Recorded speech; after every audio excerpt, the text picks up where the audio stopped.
ओम अज्ञानतिमिरन्धस्य ज्ञानाञ्जनशलाकया चक्षुरुन्मीलितं तस्मै श्रीगुरुवे नमः। वाञ्छाकल्पतरुकृपासिन्धुभ्यश्च पतितानां पावनेभ्यो वैष्णवेभ्यो नमः।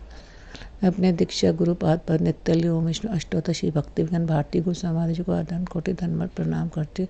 तत्पश्चात अपने शिक्षा गुरुदेव नित्य ओम विष्णु अष्टोत्तर श्री भक्ति विज्ञान नारायण गोस्वामी महाराज को अनंत कोटि धन्यवाद प्रणाम करती हूँ। वैसे तो मैंने गुरुदेव के कभी दर्शन नहीं किए, लेकिन कहते हैं कि हरि गुरु वैष्णव की महिमा कानों से सुनी जाती है, कानों से दर्शन किए जाते हैं।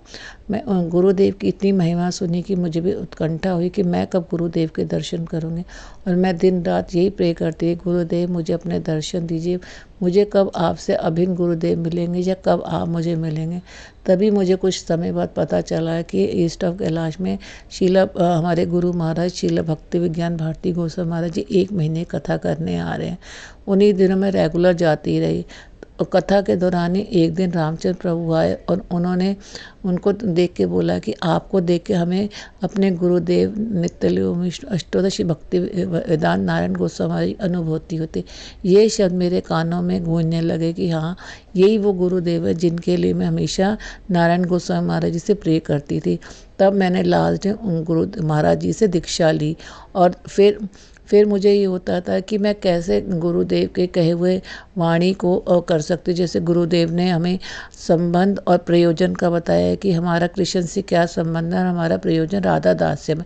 अब मैं सोचती थी कि मैं इसको कैसे पाऊंगी। तब मुझे गुरु महाराज की कथाओं से पता चला कि हरि गुरु वैष्णव की सेवा से ही हमें राधा दास्यम प्राप्त हो सकता है।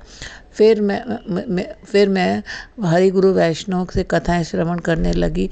मेरे को संबंध और प्रयोजन का ज्ञान महाराज गुरुदेव नित्य अष्टोत्तर से भक्ति वेदांत नारायण गोस्वामी महाराज जी से हुआ और अभिधेय का मुझे अपने दीक्षा गुरुपाद पद्म से हुआ।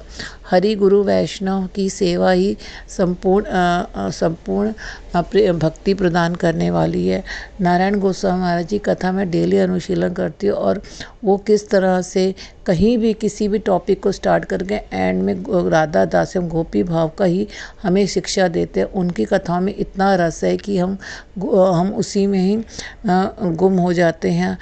यहाँ अभी मेरा तो इतना वो नहीं है कि मैं गुरुदेव की चीज़ों को सुन पाऊँ, लेकिन फिर भी गुरुदेव की कथा नित्य श्रवण करने से मेरे दिल में भी लोभ उत्पन्न हो रहा है कि मैं कैसे हरि गुरु वैष्णव की सेवा कर पाऊँ और कैसे मैं राधा दास्यम पा पाऊँ।